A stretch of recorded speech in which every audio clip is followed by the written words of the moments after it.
नमस्कार दोस्तों, स्वागत है आपका हमारे YouTube चैनल पर। जैसा कि कल मैंने पिछली क्लासेस बताया था नदियों के बारे में, हिमालयी नदियों के बारे में, गंगा नदी तंत्र के बारे में हम बता रहे थे। उसी क्रम में हम आज आगे बढ़ेंगे और ब्रह्मपुत्र नदी तंत्र की ओर देखेंगे थोड़ा सा। तो गंगा नदी तंत्र के बारे में पिछले वीडियो में जानकारी आप लोग को दी गई है, ठीक है। उसमें मैंने बताया था, गंगा नदी तंत्र में भी थोड़ा सा देख लीजिए एक बार और कवर कर लीजिए। जैसे ये दो नदियां थी, मैंने बताया था ये भागीरथी नदी है ना, ये भागीरथी नदी है। और ये यहाँ से कौन सी नदी है? ये अलकनंदा नदी प्रवाहित हो रही है। तो अलकनंदा नदी ऐसे बनी हुई है। अलकनंदा नदी जो है ऐसे ना, ऐसे करके अलकनंदा ऐसे है ना। ये धौली गंगा, अलकनंदा कैसे, एक बार थोड़ा सा कवर कर लीजिए, देख लीजिए। ये धौली गंगा है और ये विष्णु गंगा।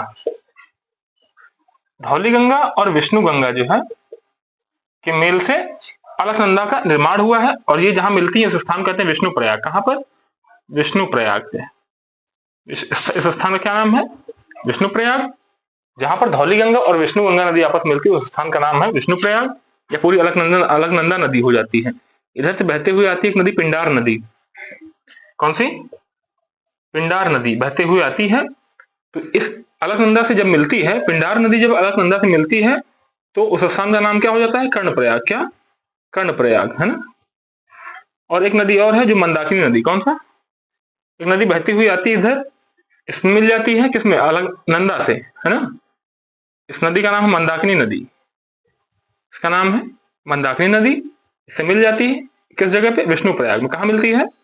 विष्णु प्रयाग में। ये मोस्ट इंपॉर्टेंट है, जरूर पूछा जाता है। कहा? मंदाकिनी नदी, अलकनंदा। ये पूरी अलकनंदा है, ठीक है। ये पूरी नदी अलकनंदा है। यहाँ नोट किए रहे, देखो ऐसे इलक किनारे के लिख करके। अलकनंदा कौन सी नदी है? अलकनंदा। तो मंदाकिनी नदी अलकनंदा से कहा मिलती है? विष्णु प्रयाग में, ठीक है। इसके बाद एक नदी और है, पिंडार नदी कर्णप्रयाग मिलती है, मंदाकिनी नदी विष्णु प्रयाग मिलती है। अब ये पूरी नदी जब आकर के मिलती है, ये इधर से भागीरथी नदी। ये कौन सी है? भागीरथी। कौन सी नदी है? भागीरथी नदी, है ना। ये गंगोत्री ग्लेशियर से निकलती है ना, गंगोत्री ग्लेशियर से, ठीक है। ये गंगोत्री ग्लेशियर से निकलती है। और ये नदी भागीरथी नदी और अलकनंदा नदी जहां मिलती है, इस स्थान का नाम क्या? देवप्रयाग। देवप्रयाग के बाद जो है ये नदी गंगा कहलाती, ठीक है। भागीरथी नदी और अलकनंदा नदी देवप्रयाग में जब मिल जाती है दोनों धाराएं, तो फिर यहां से ये गंगा कहलाने लगती है, ठीक है। ये हम बताना चाह रहे थे। पिछले वीडियो में मंदाकिनी नदी छूट गया था, ठीक है, तो उसे कवर कर दिया है। मंदाकिनी नदी अलकनंदा नदी से कहा मिलती है? विष्णु प्रयाग में। उसके बाद अलकनंदा नदी से भागीरथी नदी मिलती है यहाँ पर, ये कहलाता है देवप्रयाग स्थान। क्या? देवप्रयाग। इसके बाद से फिर यहाँ इसका गंगा स्टार्ट हो जाता है, ठीक है। समझ रहे हैं। एक और मैंने बताया था कि गंडक नदी बिहार में प्रवाहित होती है। गंडक नदी जो है ये कैसी नदी है? गंडक नदी के दो उपनाम थे, दो नाम और थे। उस नाम का क्या नाम है? गंडक नदी के दो नाम है, एक नाम शालिग्राम नदी और दूसरा नारायणी नदी। नारायणी नदी, ठीक है। गंडक नदी के दो नाम है, शालिग्राम नदी और नारायणी नदी। मोस्ट इंपॉर्टेंट है शालिग्राम नदी, कई बार पूछा गया। निम्नलिखित में से शालिग्राम नदी किस नदी को कहते हैं, ठीक है, या नारायणी नदी किस नदी को कहते हैं? ये मोस्ट इंपॉर्टेंट, ठीक, थोड़ा सा कवर कर लीजिएगा। अच्छा, आज हम पढ़ेंगे किसके बारे में? आज हम पढ़ेंगे ब्रह्मपुत्र नदी तंत्र के बारे में, है ना। ब्रह्मपुत्र नदी तंत्र के बारे में पढ़ेंगे। ब्रह्मपुत्र नदी तंत्र के बारे में कवर करेंगे। ब्रह्मपुत्र नदी तंत्र में सबसे प्रमुख नदी कौन सी है? ब्रह्मपुत्र। सबसे प्रमुख नदी कौन सी है? ब्रह्मपुत्र है। ब्रह्मपुत्र नदी का विस्तार कितने राष्ट्रों में, कितने देशों में है? तो ब्रह्मपुत्र नदी का विस्तार 3 राष्ट्रों में। कौन कौन सा? एक चाइना, भारत और बांग्लादेश, ठीक है। ये चाइना वाला क्षेत्र, ये भारत वाला क्षेत्र और ये बांग्लादेश वाला क्षेत्र, ठीक है। तो यहां नोट कर लीजिए, विस्तार कितने राष्ट्रों में? पहला चाइना, दूसरा इंडिया, तीसरा बांग्लादेश, ठीक है। तो इन नदियों का विस्तार 3 राष्ट्रों में है। किसका? ब्रह्मपुत्र नदी का, ठीक है। ब्रह्मपुत्र नदी का अलग अलग जगह पे, अलग अलग क्षेत्र में अलग अलग नाम है, ठीक है। जैसे जब यह नदी ब्रह्मपुत्र कहां से निकलती है? ब्रह्मपुत्र तिब्बत क्षेत्र में, चाइना के तिब्बती क्षेत्र से, जहां मानसरोवर झील है, मानसरोवर झील के पास से यह नदी निकलती है। कौन सी? ये ब्रह्मपुत्र नदी, ठीक है। और हिमालय के उत्तर में तिब्बत पठार वाले क्षेत्र में मानसरोवर झील के पास ये नदी निकलती है और हिमालय के समानांतर पूर्व की ओर प्रवाहित होती है। हिमालय के समानांतर पूर्व की ओर प्रवाहित होती है। तो तिब्बत क्षेत्र में इस नदी का नाम सांगपो, तिब्बत क्षेत्र में इस नदी का नाम सांगपो होता है। और यह नदी जैसे ही अरुणाचल प्रदेश क्षेत्र के पास पहुंचती है, ये क्षेत्र अरुणाचल, ये नहीं, ये पूरा क्षेत्र है, ये पूरा जो क्षेत्र है ये अरुणाचल प्रदेश वाला क्षेत्र, ठीक है, ये सॉरी ये पूरा क्षेत्र जो है अरुणाचल प्रदेश वाला है, ठीक है। ये तो जब यह नदी अरुणाचल प्रदेश पहुंचती है तो अरुणाचल प्रदेश में इस नदी का नाम दिहांग नदी हो जाता है। अरुणाचल एपी लिखे दे रहे हैं, एपी मतलब अरुणाचल प्रदेश में इस नदी का नाम दिहांग नदी हो जाता है, दिहांग नदी, ठीक है। अरुणाचल प्रदेश की राजधानी क्या है? ईटानगर। अरुणाचल प्रदेश में जब यह नदी पहुंचती है तो वहां इसका नाम दिहांग नदी हो जाता है। और फिर जैसे ही अरुणाचल प्रदेश के बाद यह असम क्षेत्र में आती है तो इसका नाम ब्रह्मपुत्र कहलाता है। क्या? ब्रह्मपुत्र नदी। असम क्षेत्र में इस नदी का नाम ब्रह्मपुत्र नदी कहलाता है ना। यह नदी ब्रह्मपुत्र नाम से जानी जाती है। और फिर यह नदी जैसे ही बांग्लादेश में आती है तो इस नदी का नाम जमुना कहलाती। क्या कहलाती है? जमुना नदी, है ना। बांग्लादेश में ब्रह्मपुत्र की शाखा होती है, उसका नाम बांग्लादेश में जमुना है। क्या है? जमुना। मैंने लिख दिया है। तो 4 नाम हैं इस नदी के, ठीक है। अलग अलग क्षेत्रों में अलग अलग नाम है। तो यह नदी जैसे ही अरुणाचल प्रदेश क्षेत्र के पास पहुंचती है तो हिमालय पर्वत की सबसे पूर्वी चोटी नामचा बरवा जो है, नामचा बरवा चोटी के पास यह नदी दक्षिण की ओर मुड़ती है, मतलब अरुणाचल प्रदेश की ओर। और यहां पर बृहद हिमालय को काट कर गहरे खड्ड का निर्माण करती है, जिसे गार्ज भी कहते हैं। क्या? गार्ज। जिसे गार्ज भी कहते हैं। कौन सा गार्ज? दिहांग गार्ज, ठीक है। गहरे खड्ड का निर्माण करती है, ये ऐसे ना मैंने बताया था, गहरे खड्ड का निर्माण करती है जिसे हम दिहांग गार्ज कहते हैं, ठीक है। ये ब्रह्मपुत्र नदी है, गहरे खड्ड का निर्माण करती है जिसे हम दिहांग गार्ज कहते हैं। और इसके बाद यह नदी ब्रह्मपुत्र नदी असम की ओर प्रवाहित होते हुए, ये नामचा बरवा चोटी है, नामचा बरवा चोटी के पास बृहद हिमालय को काटकर, ये नामचा बरवा है लिखे दे रहे हैं, नामचा बरवा चोटी जो है यही है अरुणाचल प्रदेश में, ठीक, सबसे पूर्वी चोटी है। तो इसे काटकर जब भारत में प्रवेश करती है, ठीक है, नामचा बरवा चोटी असम और अरुणाचल प्रदेश के क्षेत्र में है, कुछ विस्तार इसका तिब्बती क्षेत्र में भी है, ठीक है। तो फिर यह नदी दक्षिण की ओर मुड़ती है। और अच्छा, इसकी सहायक नदी भी कौन कौन सी थोड़ा सा देख लीजिए। एक यहाँ पे कई सारी सहायक नदियां हैं। तो एक नदी इधर से आती है अरुणाचल प्रदेश से, एक नदी ये भी है। तो एक है दिबांग नदी, आप लोग नोट कर लीजिएगा थोड़ा सा, ये दिबांग नदी लिखे दे रहे हैं, बनाया भी, एक दिबांग एक लोहित नदी, दिबांग नदी दूसरा लोहित नदी, 2 इनकी प्रमुख सहायक नदियां हैं, अभी हम और बताएंगे आगे। तो ये नदियां आकर के ब्रह्मपुत्र में मिल जाती हैं, ठीक है। फिर क्या होता है सर? फिर जो है इस ब्रह्मपुत्र में मिल जाती हैं, है ना।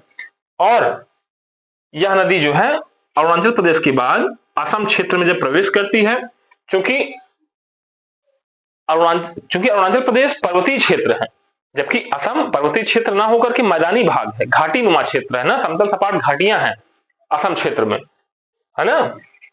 तो यह घाटी वाले क्षेत्र में प्रवाहित होती है। घाटी वाले क्षेत्र में ब्रह्मपुत्र नदी प्रवेश करती है और प्रवेश करते हुए यह नदी सीधा अपने शिलांग पठार के किनारे से बहते हुए, शिलांग पठार है, ठीक है, ये शिलांग पठारी क्षेत्र है, ये मैदानी क्षेत्र है और ये पर्वतीय क्षेत्र है, ठीक है। मतलब इसका उच्चावच हम कैसे बनाएंगे, ऐसे कुछ, कैसे, ऐसे बता रहे हैं, ठीक है। इसका उच्चावच ऐसे मान लीजिए, इसका उच्चावच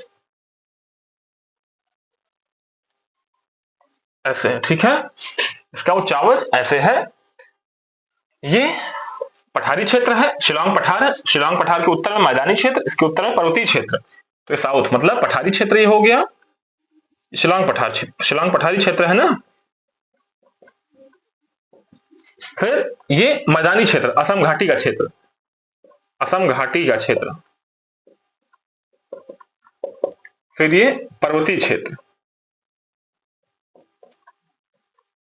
तो ऐसे, तो ये नदी जो है समतल सपाट घाटी में, असम की घाटी में बहती है, समतल सपाट मैदानी भाग में बहती है, समतल सपाट मैदानी भाग में बहती है। और यह मतलब ये है कि मैदानी भाग में बहती है। और दूसरी चीज ये है कि प्रश्न पूछा जाता है कि निम्नलिखित में से कौन सी नदी रैंप घाटी में बहती है। रैंप घाटी कौन से राज्य में, कौन से राज्य में है, ठीक, कौन सी ब्रह्मपुत्र नदी कौन से राज्य में रैंप घाटी में बहती है। रैंप घाटी का मतलब क्या होता है, सकरा था, सकरा और लंबा सा। रैंप आप लोग देखे होंगे, रैंप का मतलब क्या होता है, जैसे कि सकरा सा गलियारा और लंबा काफी हो, ठीक है। किसी नदी को पार करने के लिए आप लोग देखेंगे जो झूले वाले पुल होते हैं, सकरे होते हैं और लंबे होते हैं, खूब दूर तक चले जाते हैं ना, वो रैंप आकार, वो रैंप कहते हैं उसे, ठीक है। रेलवे स्टेशन पे चढ़ने के लिए आप लोग देखते होंगे कि रैंप स्टेयर्स होते हैं, मतलब सकरे से होते हैं और लंबे से, है ना, काफी ढाल होती है उनकी, काफी लंबाई होती है ना। तो वही कहते हैं, वो है रैंप। तो ब्रह्मपुत्र नदी असम घाटी क्षेत्र में रैंप घाटी में प्रवाहित होती है, असम क्षेत्र में रैंप घाटी में प्रवाहित होती है, रैंप घाटी में प्रवाहित होती है। कौन सी नदी, ब्रह्मपुत्र नदी। ब्रह्मपुत्र नदी असम क्षेत्र में रैंप घाटी में प्रवाहित होती है, सदिया से लेकर धुबरी तक। ये सदिया क्षेत्र है, ये सदिया क्षेत्र है, सदिया ऐसे लिखे दे रहे हैं हम स्पष्ट, सदिया, असम के सदिया से लेकर के धुबरी तक के क्षेत्र में, मतलब यहां तक के क्षेत्र में जो नदी जो है धुबरी, ये धुबरी लिखा हुआ है ऐसे, धुबरी, असम के सदिया वाले क्षेत्र से लेकर के धुबरी तक के क्षेत्र में यह रैंप घाटी में प्रवाहित होती है और गुम्फित मार्ग अपना बनाती है, ठीक है, गुम्फित मार्ग बनाती है। गुम्फित लिख लीजिएगा, गुम्फित मार्ग बनाते हुए रैंप घाटी में प्रवाहित होती है, ठीक है। गुम्फित मार्ग बनाते हुए यह नदी रैंप घाटी में प्रवाहित होती है और इसी गुम्फित मार्ग में ही कई सारे नदी द्वीप भी पड़ जाते हैं, ठीक है। नदी द्वीप का मतलब क्या होता है, नदी द्वीप का मतलब होता है कि नदी में पड़ने वाले जो द्वीप होते हैं, ठीक है। दुनिया में सबसे बड़ा नदी द्वीप कौन सा है, माजुली नदी द्वीप, भारत में ही है, ठीक है। कौन सी नदी पर, ब्रह्मपुत्र नदी पर। दुनिया में सबसे बड़ा नदी द्वीप कौन सा है, माजुली, माजुली नदी द्वीप दुनिया में सबसे बड़ा नदी द्वीप है। कहां पर है यह नदी द्वीप, कहां पर है, ब्रह्मपुत्र नदी पर। कहां, ब्रह्मपुत्र नदी पर है माजुली नदी द्वीप। और सबसे छोटा नदी द्वीप कौन सा है, उमानंदा। सबसे छोटा नदी द्वीप कौन सा है, उमानंदा, सबसे छोटा नदी द्वीप उमानंदा। सबसे विश्व का सबसे बड़ा नदी द्वीप माजुली नदी द्वीप कहां पर है, असम में है। कौन सी नदी में है, कौन सी नदी में है, ब्रह्मपुत्र नदी में, ठीक है। और जो ये नदी द्वीप है, चूंकि समतल मैदानी क्षेत्र है, पानी से भरे हुए क्षेत्र है, तो धान की खेती के लिए बेहद उपयोगी यहाँ की भूमि है, जो नदी द्वीप वाली जो भूमि है, ठीक है। धान की खेती व्यापक रूप से यहां पर हो जाती है, ठीक है, असम में। और नदी जिला के रूप में भी असम सरकार ने जो माजुली नदी द्वीप है इसे नदी जिला के रूप में घोषित भी किया है इसे, ठीक है। भारत में ऐसा कौन सा, भारत में नदी द्वीप पर स्थित जिला कौन सा है, एकमात्र एक ही जिला है, माजुली, माजुली नदी जिला के रूप में घोषित किया है, ठीक है, असम सरकार ने माजुली द्वीप को, माजुली नदी द्वीप को, ठीक है। तो ये हो गया नदी द्वीप, खेती धान की अच्छी हो जाती है, ठीक है। और फिर यह नदी, अच्छा, फिर यह नदी असम की ओर आने के बाद दक्षिणवर्ती अचानक से मोड़ ले लेती है, फिर बांग्लादेश में चली जाती है। कहां चली जाती है, बांग्लादेश में। बांग्लादेश में इस नदी को जमुना कहा जाता है। क्या कहा जाता है, जमुना कहा जाता है। और गंगा की जो शाखा आती है, एक शाखा हुगली वाली चली जाती है इधर, और एक शाखा जो है गंगा की इधर चली जाती है ना। तो जब गंगा बांग्लादेश में प्रवेश करती है तो पद्मा कहलाती है। ब्रह्मपुत्र नदी जब प्रवेश करती है बांग्लादेश में तो जमुना कहलाती है। दोनों की संयुक्त धारा जब मिलती है तब भी नाम पद्मा ही रहता है। फिर आगे चल करके मणिपुर से आने वाली एक नदी है जिसे हम बराक नदी या मेघना नदी भी कहते हैं, जिसे हम बराक नदी, बराक या मेघना नदी। मणिपुर से आने वाली एक नदी है जिसका नाम बराक नदी या फिर मेघना नदी, ये नदी निकल रही है ना यहाँ से। मणिपुर से आने वाली एक बराक नदी कहें या चाहे मेघना नदी कहें, ये नदियां, ये धारा जब पद्मा से मिलती है तो फिर मेघना कहलाने लगती है। क्या? मेघना। इसके बाद इसका नाम मेघना ही रहता है, ठीक है।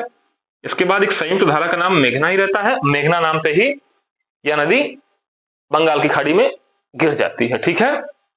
ये हो गया, है ना। अब हम देखेंगे कि एक ग्लेशियर है, सिक्किम में एक ग्लेशियर है जिसे हम कहते हैं जेमू ग्लेशियर। कौन सा? जेमू ग्लेशियर। जेमू ग्लेशियर, सिक्किम में ग्लेशियर जिसका नाम है जेमू ग्लेशियर। जेमू ग्लेशियर कहां पर है? सिक्किम में। और जेमू ग्लेशियर से एक नदी निकलती है, उसका नाम है तिस्ता नदी। कौन सी? तिस्ता नदी। तिस्ता नदी जेमू ग्लेशियर से निकल करके बांग्लादेश में सीधे ब्रह्मपुत्र से मिलती है। ये नदी कौन सी? यहां से नदी निकलती है, ये जेमू ग्लेशियर है, यहां से नदी निकलती है, इसका नाम है तिस्ता। यह बांग्लादेश में किससे मिलती है? ब्रह्मपुत्र नदी से, ठीक है। मतलब ब्रह्मपुत्र की ये भी सहायक नदी है। कहां से निकलती है? जेमू ग्लेशियर से। किस राज्य से? सिक्किम से। सिक्किम, ठीक है। वेरी गुड, ये हो गया। अब एक नदी और है जिसका नाम है मानस नदी। मानस नदी भूटान से निकलती है, भूटान के पर्वतीय क्षेत्र से निकलती है और असम में आकर के ब्रह्मपुत्र से मिल जाती है। एक नदी है जो भूटान से निकलती है और असम में आकर के ब्रह्मपुत्र से मिल जाती है, इसे मानस कह देते हैं, मानस नदी, ठीक है। कहां से निकलती है? भूटान से, ठीक है। भूटान से निकलती है और ब्रह्मपुत्र से मिल जाती है असम में, ठीक है। इस नदी का नाम है मानस नदी। तो ये भी सहायक नदी है, ठीक है। तो ये भी सहायक नदी है। और कुछ बचा ब्रह्मपुत्र नदी तंत्र में? अब विशेष कुछ नहीं बचा है, लगभग हो गया है। अब इनकी सहायक नदियां आप लोग को बता दे रहे हैं, थोड़ा सा लिख लीजिए। सहायक नदियां आप लोग को बता दे रहे हैं, ठीक है। सहायक नदी आप लोग थोड़ा सा देख लीजिए,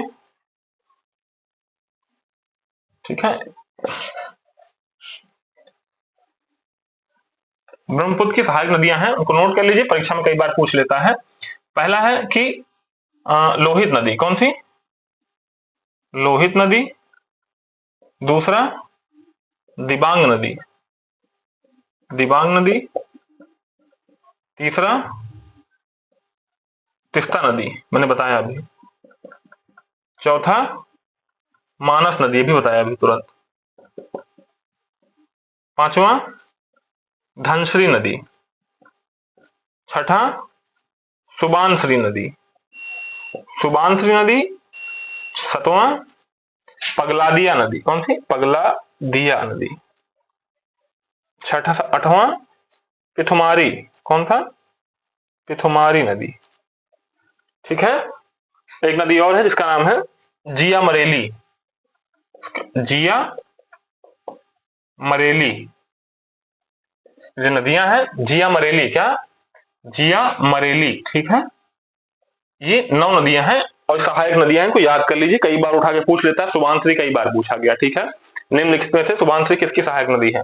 विकल्प में ब्रह्मपुत्र, गंगा, यमुना, गोदावरी दे देगा, ठीक है। देखते रहेंगे तो फिर इसे समझ लीजिए और याद कर लीजिए हमेशा के लिए, ठीक है, ताकि कभी भूल ना पाए। ये हो गया, समझ गए होंगे। मानस बल करके है कि अभयारण्य है, क्या है? असम में ही है, ठीक है। कई बार पूछा जाता है वो भी। तो इतना कवर करिएगा, है ना। और फिर शेष जो है, अब जो प्रायद्वीपीय भारत की जो नदियां हैं, ये अगली क्लासेस में आप लोग को बताऊंगा। अगला चैप्टर रहेगा प्रायद्वीपीय भारत की नदियां, फिर दक्षिण भारत की नदियां, है ना। दक्षिण भारत की नदियों के बारे में अगले क्रम में आप लोग को बताऊंगा।